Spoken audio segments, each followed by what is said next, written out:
Oke, Oke, ya ini doa sebelum belajar kita berdoa dulu ya. Robbi zidni ilma warzuqni fahma waj'alni minas solihin. Amin. Ya, kita lanjut ya. Oke, di sini kita bahas nanti skenario ada di bawah ya. Kita bahas mengenai yang kita pelajari dulu. Jadi apa sih HB itu ya? Jadi HB itu adalah em, protein ya, di mana HB itu penting untuk eh, oksigenisasi ya, di mana protein ini penting untuk memberikan oksigenisasi, nutrisi ya. Ya, jadi seperti itu. Nah, hemoglobin itu sendiri itu terbentuk dari dua senyawa ini. Jadi adalah hem dan globin, di mana hem itu disimpan dalam bentuk ferritin dan diuraikan menjadi Fe2+, sedangkan globin ini merupakan asam amino. Nah, kita tahu ya jenis hemoglobin pada dewasa itu ada HbA, HbA2, di mana kalau pada bayi baru lahir yang terbanyak adalah HbF atau Hb fetus, yang terdiri dari dua rantai alfa dan dua rantai gamma. Nah, ini komponen Hb normal pada individu dewasa ya. Jadi pada individu dewasa itu ada yang namanya apa ya? Kalau HbA itu dia dua rantai alfa, dua rantai beta, di mana 98 sampai 97% yang utama. Kemudian kalau HbA2 itu dua rantai alfa, dua rantai delta. Nah, yang bermasalah itu yang mana sih? HbA2 sama HbF. Jadi gini, saya kalau kalian nih, kalian pernah nggak ngelihat hasil elektroforesis Hb? Nah, belum pernah ya. Nah, jadi kalau untuk hasil elektroforesis Hb itu, sayang, itu yang kita nilai itu yang kadarnya enggak, kalau orang orang normal kan HbA-nya. Ini HbA ini adalah kadar yang harus ada pada orang yang normal, di mana kadarnya pasti tinggi, yaitu 95 sampai 97% gitu. Tapi kalau HbA2 dia hanya sedikit, kalau pada orang normal itu hanya 2,5 sampai 3,5%. Kemudian HbF itu sangat-sangat sedikit di bawah 2%. Tapi kalau dia thalassemia, nah kalian nanti lihat deh, HbF-nya itu di atas 5% ya. HbA2-nya juga bisa tinggi banget loh, bisa sampai 5%-an. Jadi HbA-nya ini akan tersupresi ya, pasti cuman 80-an gitu. Tergantung dari kadar HbA2 dan HbF-nya gitu. Oke? Nah, jadi yang normal itu yang kita lihat adalah HbA ya, dua rantai alfa dan dua rantai beta ya. Sedangkan ini adalah yang kadarnya sedikit. Oke, jelas ya sampai sini ya? Halo? Jadi jelas kita lanjut klasifikasi anemia menurut morfologi. Ini kakak rasa udah hatam semua deh ya. Dimana kita tahu ya kalau hipokrom mikrositer itu berarti MCV di bawah 82 dan MCH di bawah 27. Sedangkan yang kita bilang normositer, normokrom itu adalah MCV di antara 82 sampai 92, MCH antara 27 sampai 32. Sebenarnya MCAC nggak usah dilihat lah ya, kita lihat dua parameter ini aja sudah cukup. Kemudian untuk anemia makrositer itu adalah, ingat adik-adik, MCV itu menandakan size atau volume. Volume itu adalah ukuran ya. Jadi kalau volumenya meningkat itu berarti makrositer. Sedangkan kalau warnanya itu meningkat itu hiperkrom. Tapi jarang ya, biasanya cukup di makrositer aja. Dia nggak ada yang hiperkrom, adanya hipokrom ya. Kalau misalnya apa hipokrom? Kalau kadar MCH di bawah 27.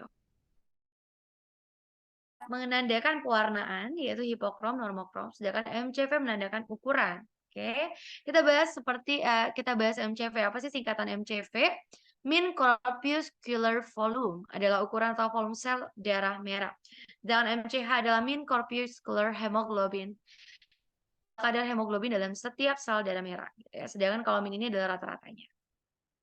Nah, ini yang harus kalian pahami sekali. Jadi dari pohon anemia, ya kalian harus beda ini berdasarkan morfologi. Jadi semua ada, apapun soalnya nanti ya. Nanti Osoka kan, Osoka kemarin udah belajar sama Feti kan, diajarin anemia-anemia morfologinya lah gitu kan. Pasti kalian harus nanti kalau ada soal, kalian lihat dulu morfologinya, masuk yang mana sih. Kalau hipomikro, kalian pikirin aja entah defisiensi besi, entah talasemia, kayak kasus kita ini adalah talasemia gitu ya. Kalau talasemia biasanya nanti background soalnya adalah anak-anak, biasanya talasemia. jarang kakek-kakek. Kakek-kakek itu biasanya leukemia gitu ya. Tapi kalau misalnya anak-anak, ingatlah talasemia. Nah, kalau untuk defisiensi besi, kalian lihat cacingan atau mensnya manjang ya. Intinya perdarahan lambung itu defisiensi besi pasti. Intinya kalau perdarahan kronik itu defisiensi besi gitu, oke? Nah, untuk normokrom-normositer itu biasanya karena keganasan. Nah, yang kayak kita kemarin normokrom-normositer karena dia anemia aplastik ya. Terus kalau makrositer apa? Yang kayak skenario A, yaitu karena defisiensi B9 atau B12 gitu ya, folat atau B12. Kita lanjut ke talasemia. Apa sih talasemia itu? Jadi talasemia itu artinya laut, ya ya kalau nggak salah laut ya. Jadi dia itu penyakit keturunan ya akibat kegagalan dari pembentukan dari rantai asam amino yang membentuk hemoglobin. Jadi sehingga hemoglobin itu tidak terbentuk secara sempurna. Di mana kita tahu HbF itu adalah rangkaian dari alfa dan gamma, Hba adalah rantai dari alfa dan beta, dan Hba2 rantai alfa dan delta, gitu ya. Kita bisa lihat di sini untuk klasifikasi dari talasemia, kita mengenal ada talasemia mayor di mana persentase untuk HbF dan Hba2-nya tinggi. Untuk talasemia intermedia ya sedang-sedang aja. Kemudian talasemia minor ini yang rendah sekali, gitu ya. Klasifikasinya, jadi dari klinis intinya kalau kalian lihat dari ultrafloresis Hb nanti ada kesimpulan atau interpretasinya. Nah, kalau misalnya dari klinis kalian lihat nih, pasien ini transfusi nggak tiap bulan? Kalau dia tiap bulan, udah pasti 1000% mayor kalau tiap bulan ya. Nah, kalau intermedia gimana? Biasanya dia tengah-tengah ya dok, tengah-tengah ya sayang. Biasanya 2 bulan atau 3 bulan sekali gitu ya. Jadi gejalanya juga ringan. Kalau misalnya mens aja tuh mulai dia mau transfusi kalau cewek ya. Tapi kalau cowok ya dia lebih panjang ya karena nggak ada perdarahan kan. Kalau cewek kan kalau ringan, ada gejala ya butuh transfusi ya. Untuk minor threat atau pembawa sifat dia bisa tidak bergejala gitu ya. Asimptomatik dan tidak membutuhkan transfusi darah, tapi dia membawa sifat sehingga kalau misalnya ketemu pembawa dan pembawa ya anaknya bisa terjadi talasemia gitu ya. Kita lanjut diagnosis talasemia mayor. Jadi untuk diagnosis talasemia mayor tadi kata Kakak apa? Transfusi tiap bulan, di mana biasanya pasien datang dengan keluhan pucat, ada sklera ikterik ya. Kenapa? Karena dari proses pemecahan dari sel darah merah akibat dari bentuk sel darah merah yang tidak normal. Kenapa? Karena tadi rantai alfa dan betanya itu tidak sempurna gitu ya, sehingga akan dihancurkan oleh retikuloendothelial sistem seperti hepar dan lien sehingga berdampak pada peningkatan bilirubin. Alhasil akan terlihat sebagai ikterik.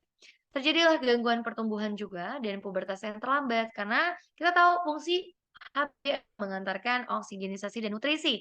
Kalau misalnya yang dihantarkan sedikit atau lambat ya otomatis pertumbuhan juga akan berlangsung lambat dan pubertas juga terganggu. Kemudian gizi kurang dan riwayat keluarga ada biasanya ya. Kemudian dari pemeriksaan fisik kita bisa temukan adanya pucat, sklera ikterik, berpigmentasi, Behcet kulit, perawakan pendek, dan pembesaran organ seperti spleen dan lien. Spleen sama lien sama aja ya. Nah, ini contoh anak-anak ya, di mana facies kulit kayak orang mongoloid gitu ya. Nah, ini juga nih astagfirullahaladzim, benar-benar ya, kayak orang mongoloid ya. Nah, ini juga, oke. Nah, kita masuk ke diagnosis talasemia minor. Apa sih minor itu? Kalau minor itu ya di bawah mayor lah ya. Dimana sebenarnya dia tampak gejala sama seperti orang normal ya. Biasanya kalau HB-nya pun ya bisa normal atau eh, bisa anemia ringan gitu ya, ataupun ya MCV pasti rendah lah ya. Retikulosit meningkat dan jumlah eritrosit yang meningkat di mana nilai HbA2-nya juga meningkat pada analisis AB atau elektroforesis AB ya. Jadi kalian nanti baca elektroforesis AB kayak gini. Jadi nanti ada kayak kadar-kadar gitu yang bisa kalian nilai HbA2-nya berapa persen gitu ya. Atau HbA-nya berapa, HbF-nya berapa gitu ya. Oke, kita lanjut. Nah, ini normalnya seperti ini presentasinya, di mana HbA2 nggak boleh banyak-banyak ya, gitu, hanya 2-3% saja. HbF juga hanya 1%. Yang maksimal HbA itu sampai 97%, gitu ya. Nah, ini adalah diagnosis talasemia mayor. Jadi kalau mayor itu biasanya rata-rata Hb itu 6-an, gitu ya. Kemudian MCV, MCH yang rendah, dan adanya peningkatan dari retikulosit atau sel darah merah yang muda dengan jumlah eritrosit yang biasanya ya menurun ya, bukan meningkat nih, salah tulis. Kemudian untuk analisis HB-nya, HBF dan HbA2 yang meningkat tentunya tadi ya. Kalau pada thalassemia mayor tuh ininya meningkat banget gitu ya. Apa HBF-nya gitu. Sedangkan HBF itu kan seharusnya ada di fetus, bukan di orang dewasa. Jadi ini yang harus kita lihat pada mayor presentase tersebut ya atau levelnya. Kemudian untuk penumpukan besi, ini merupakan apa sih penumpukan besi? Ini adalah komplikasi yang ditimbulkan akibat transfusi yang berulang. Jadi orang talasemia itu sering ditambah darah terus tiap bulan. Kenapa? Karena butuh darah dia, ya. Nah, jadi efek samping dari transfusi berulang itu adalah penimbunan ferritin atau zat besi di jaringan, bisa di hepar, jantung, kelenjar endokrin, tulang dan kulit. Di mana tanda klinisnya adalah bisa organomegali, fasies kulit dan juga hiperpigmentasi serta gangguan tulang pada kulit. Gangguan tulang, sorry. Nah, ini gambaran mekanisme penurunan penyakit talasemia. Nah, ini bisa dilihat ya. Ini pada orang-orang yang normal, sehat ya. Ini ortu pembawa sifat talasemia nih. Jadi bapaknya aja, ibunya normal.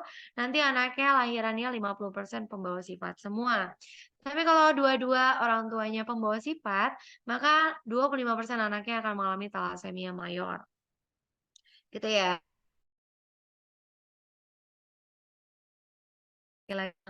Talasemia, maka anaknya 100% pembawa sifat. Kalau misalnya dia menikah dengan wanitanya pembawa pembawa apa?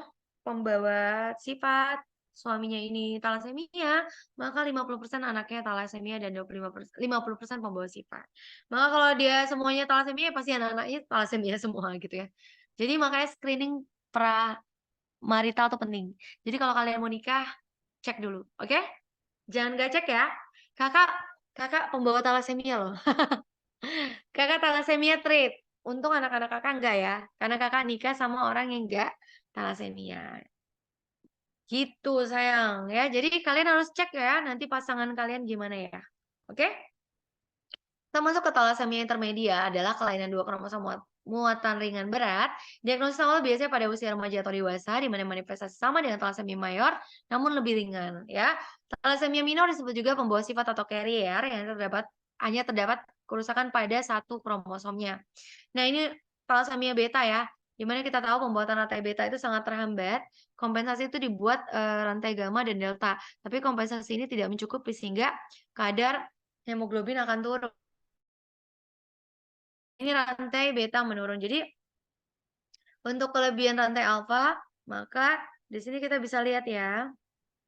Untuk kelebihan rantai alfa karena tidak rantai beta menurun, kelebihan rantai alfa karena tidak ada pasangan dalam proses pembentukan hemoglobin normal orang dewasa. Rantai alfa berikatan dengan gamma ya atau HBF ya, denaturasi dan presipitasi di dinding HB. Nah, elektroforesi tidak efektif dan akan membentuk Hens bodies yang akan menyebabkan peningkatan permeable, HB mudah pecah dan terjadilah hemolitik anemia. Nah, anemia hemolitik dilihat dari apa? Organomegali, terjadi pembesaran organ seperti hepar, spleen, atau bisa ikterik dan adanya struktur tulang yang seperti mozaik gitu ya. Ginjal kadang-kadang juga membesar disebabkan oleh hemopoiesis ekstramedular. Hematopoiesis terjadi di hati dan spleen. Pertumbuhan terhambat karena adanya anemia kronik. Nah, ini pemeriksaan yang bisa kita lihat dari darah tepi didapatkan hipokromikrositer, anisopoikilositosis, polikromasia, sel target, normoblast, leptositosis, dan titik-titik basofil. Dan adanya peningkatan retikulosit dan pada sumsum tulang adanya hiperplasi normoblastik. Nah, ini kalian bisa lihat ya. Ini dari mikroskop nanti biasanya ditanya nih, bacaannya gimana. Kalau orang normal bentuknya bikonkav biasa, ya tengah-tengahnya ada kayak apa ya? Kayak ada celah cekungan.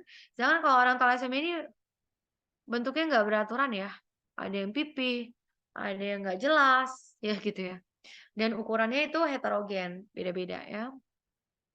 Kadar besi serum dan timbulan besi dalam serum sumsum tulang juga meningkat, bilirubin bebas serum meningkat, kadar HbF juga meningkat pada thalassemia beta. Pemeriksaan penunjang, anestesinya memperlihatkan mutasi atau delesi spesifik dengan pemeriksaan radiologis, gambaran darah tepi untuk melihat morfologi eritrosit, darah rutin untuk mengetahui nilai MCV dan MC dalam SDM, dan analisis HB untuk mendeteksi HB yang abnormal.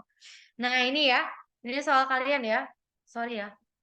Nah ini ya, Yono anak laki-laki 6 tahun, ya, pucat sejak 1 bulan. Sejak 1 bulan terakhir ibu menjelaskan lesu, cepat lelah, dan tidak mau bermain dengan teman-temannya.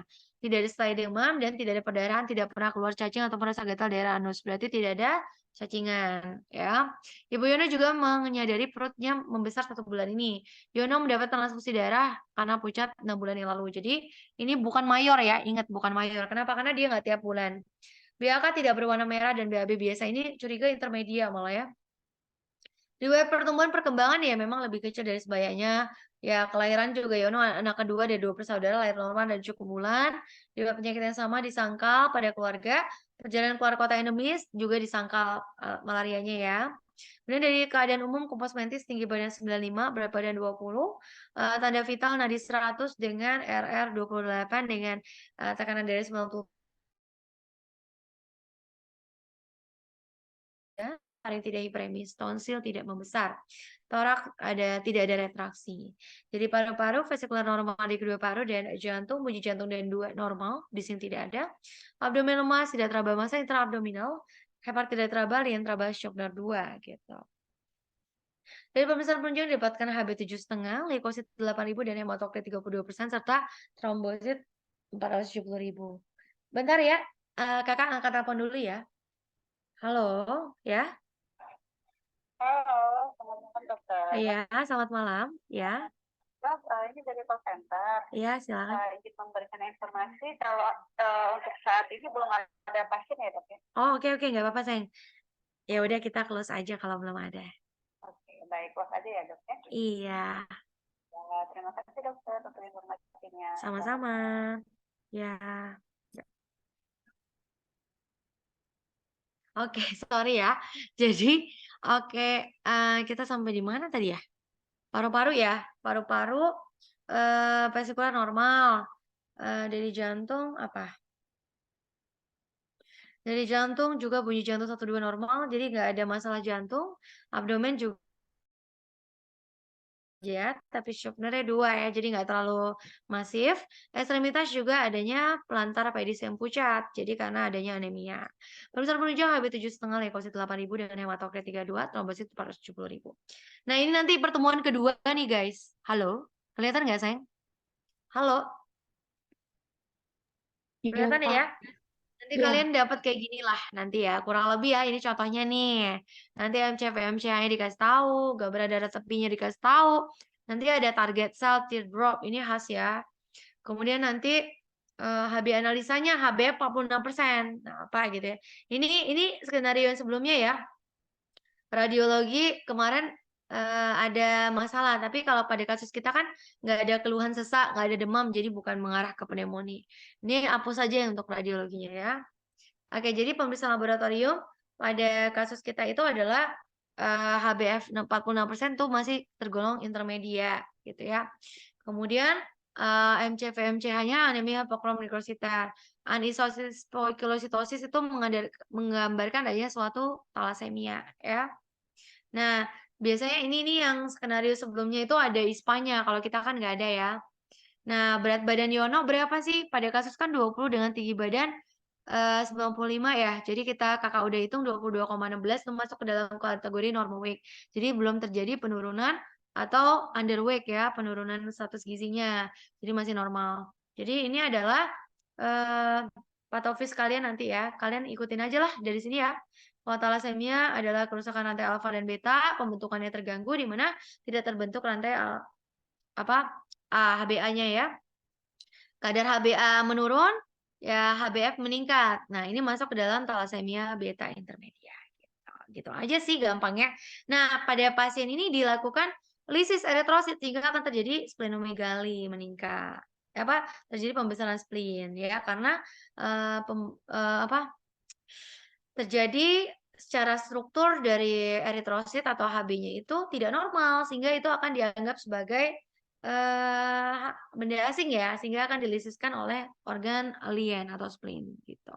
Jadi ini ya manifestasi ya. Nah, kalau ditanya kenapa anemia hemolitik ya iyalah karena kan struktur dari HB-nya nggak normal gitu, sehingga akan dihancurkan oleh lien sehingga terjadi splenomegali. Terus juga bisa trombositosis karena peningkatan produksi terus-menerus dari trombosit akibat dari HB yang rendah. Jadi kompensasinya trombosit meningkat, Kemudian kalau orang anemia ini biasanya leukosit juga meningkat, tapi kalau pada kasus nggak usah, jadi ini nggak usah dimasukin. Kemudian suplai oksigen menurun yang akan menyebabkan kalau menurunnya ke otak ya bisa pusing, sakit kepala, dan lemas ya, kemudian bisa mudah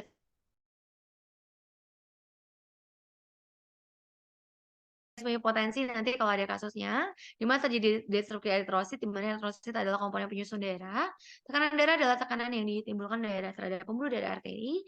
Dalam hal ini volume darah yang mengalir pada pembuluh darah tersebut kurang dan kecepatan darah menurun, sehingga menimbulkan tekanan darah yang rendah. Mekanisme takikardinya adalah seperti ini ya, kompensasi karena HB-nya rendah gitu ya.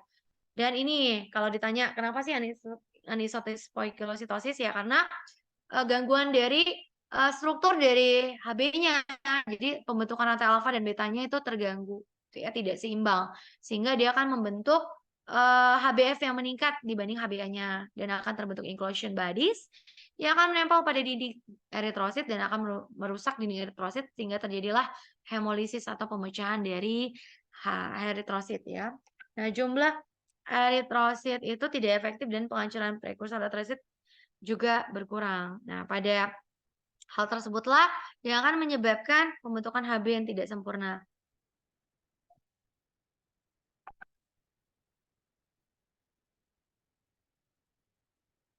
Ya, jadi proses eritropoiesit yang tidak efektif itu akan menyebabkan ukuran sel eritropoiesit beraneka ragam.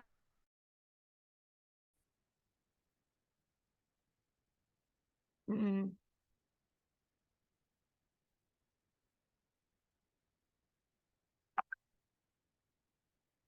Ya, gitu, oke. Working diagnosisnya kalau menurut kakak sih dia intermedia ya. Kenapa? Karena dia tidak perlu transfusi tiap bulan ya, masih 6 bulan sekali ya. Jadi masih intermedia gitu. Edukasi ya intinya kalau kalau mau menikah itu harus screening premarital, oke? Medikamentosnya adalah transfusi darah ya. Pada kasus seperti ini ya bisa tiap kebutuhan lah, sesuai kebutuhan 2 bulan sekali, 3 bulan sekali ya. Dan kalau misalnya ferritin meningkat, kita bisa berikan kelasi besi. Tapi cek ferritinnya, kalau di atas 1000 baru bisa diberikan. Tapi kalau di bawah 1000 nggak usah gitu ya.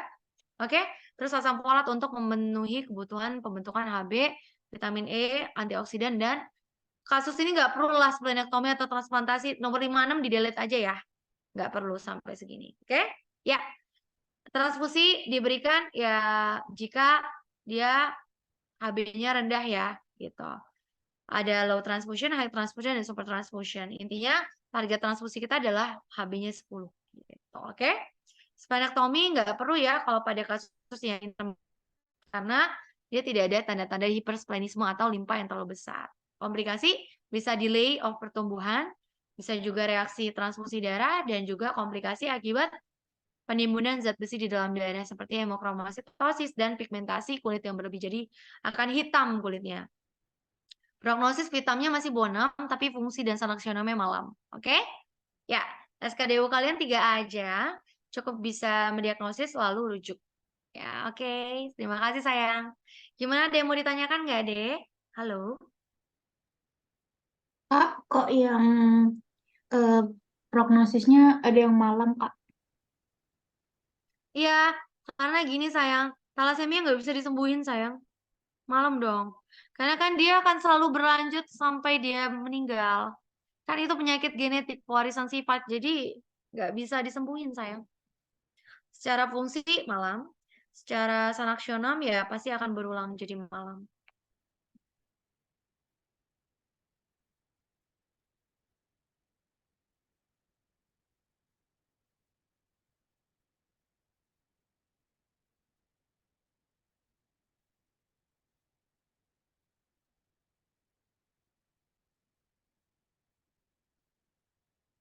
Gimana? Adakah pertanyaan? Kak, Hmm?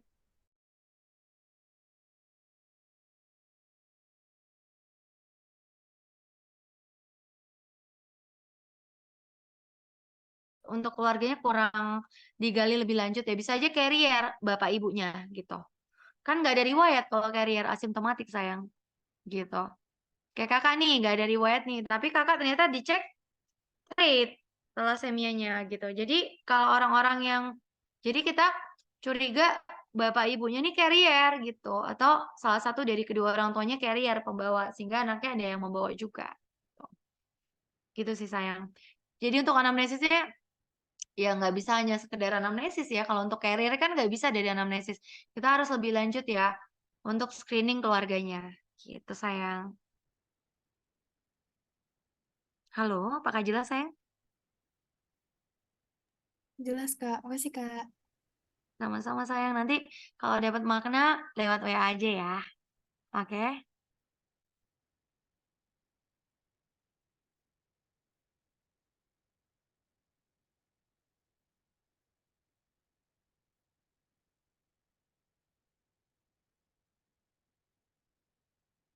Mau nanya, Iya sayang, silakan. hubungan Lian Trabasa Safiner 2, Gimana gimana? hubungan Lian Trabasa Safiner 2 terkait kemungkinan penyakit. Oh, banyak ya sayang ya. Kalau splenomegaly itu bisa karena hemolitik. Bisa karena anemia hemolitik imun, autoimun, bisa karena anemia hemolitik imun atau non imun, malaria, talasemia. Nah, itulah kemungkinannya. Makanya tadi kan malaria dia tidak ada apa ya? Tidak ada pergi ke daerah endemis, jadi bisa kita singkirkan gitu. Terus apa lagi? Hemolitik itu biasanya kalau yang imun itu mengarah ke SLE ya, misalnya kayak ada muka merah atau misalnya ada kondisi kayak kena sinar matahari, dia langsung merah dan ada apa ya, tanda-tanda SLE lah, nyeri-nyeri sendi, ada masalah di kulit, sariawan. Nah, itu kan nggak mengarah ke situ. Jadi lebih ke kalau menurut kakak ya sayang ya, ini nih talasemia karena anemia hemolitik itu kan banyak ya bisa imun atau karena malaria karena adanya bakteri atau plasmodium ya parasitologi atau bisa karena kondisi apa sayang? Kondisi ya talasemia, penyakit keturunan gitu. Karena ini masih anak-anak itu biasanya rata-rata orangnya itu talasemia splenomegalynya. Karena kan ketahuan nih pas anak-anak apalagi dewasa ya. Kalau intermedia itu biasanya gitu. Kalau mayor dia udah dari usia 1 sampai 2 tahun pasti udah ketahuan nih mayor. HB-nya rendah terus. Mm-mm. Nanti di skenario kedua lebih lanjut sih biasanya. Nanti ada pemeriksaan penunjang mengarah kemana gitu. Kak, Hmm, jadi di kasus ini nih gejala-gejalanya ini anemia hemolitik karena dia juga thalassemia. mengalami thalassemia. Iya, betul. Kenapa thalassemia? Ya tadi karena ini kan penyakit keturunan, makanya tapi talassemianya yang intermedia sayang, sehingga dia nggak ketahuan gitu selama usianya 6 tahun ini nggak ketahuan baru ketahuan sekarang gitu karena mungkin semakin lama semakin dewasa dia membutuhkan HB yang semakin banyak ya tinggi gitu kan. Dengan kadar HB itu nggak mencukupi aktivitasnya sekarang gitu. Kalau masih kecil kan mungkin HB 9, HB 8 aja nggak ada masalah. Tapi kalau udah dewasa akan mengalami kesulitan untuk beradaptasi kalau habis gitu. Pasti akan mudah pucat, mudah lemes dibandingkan teman yang normal atau kawan-kawannya yang sehat.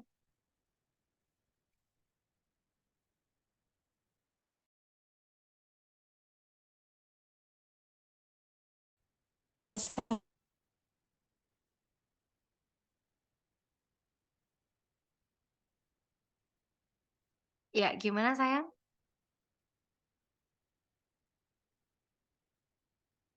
Kira-kira ada yang mau ditanyakan lagi?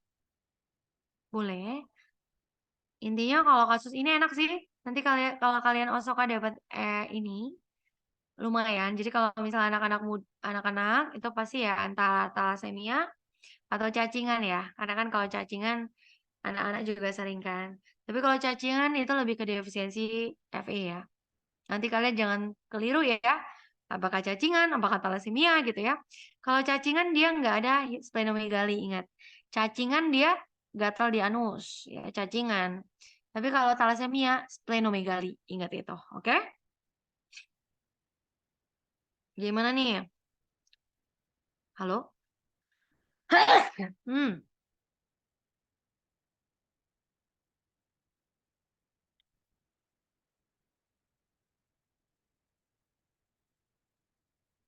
ada lagi sayang? Kira-kira yang masih bingung.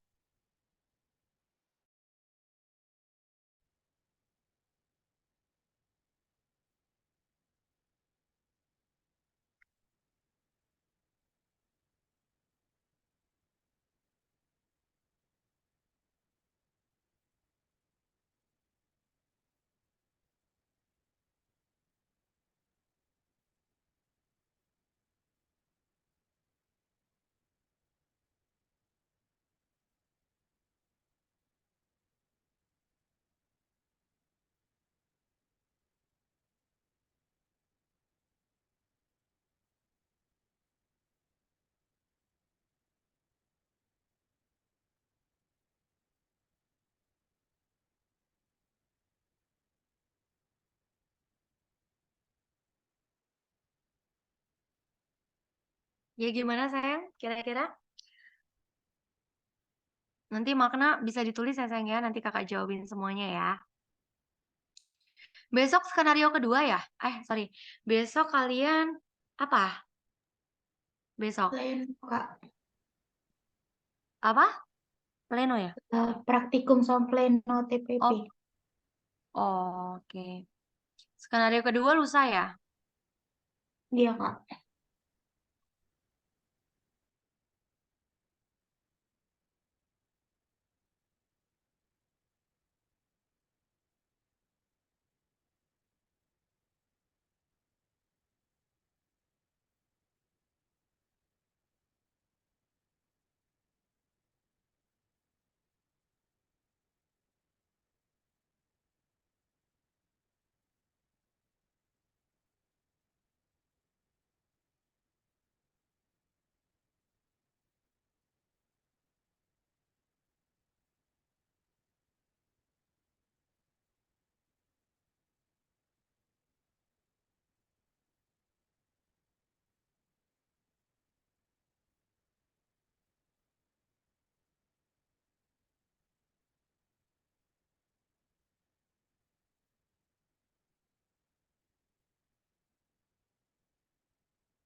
Ya. Kalau belum ada kita bisa cukupkan aja sayang ya. Nanti kabarin kakak ya di WA ya. Oke? Oke, Kak. Oke Kak, sayang. Mbak, Hmm. yang orang tuanya si Yono nih, Kemungkinan kayak pembawa gitu loh sayang. Iya. dua-duanya. Intinya ikutin aja kayak ini sayang. Mana ya? Yang pewarisan sifat orang tua itu nah. Karena kalau menurut kakak sih orang tuanya itu sebenarnya ada, tapi dia itu nggak ini nih sayang. Entah bapaknya yang pembawa sifat atau dua-duanya pembawa sifat. Jadi dia itu antara yang ini atau yang ini gitu. Tapi kalau ini anaknya nanti ada yang mayor. Nggak mungkin kan? Tadi kan katanya anaknya normal semua. Berarti kemungkinan pembawa sifat itu satu orang tuanya, cuman bapaknya atau ibunya aja. Intinya ada orang tuanya yang pembawa sifat tapi nggak mengeluh apa ya ibaratnya nggak ada gejala gitu sayang. Mm.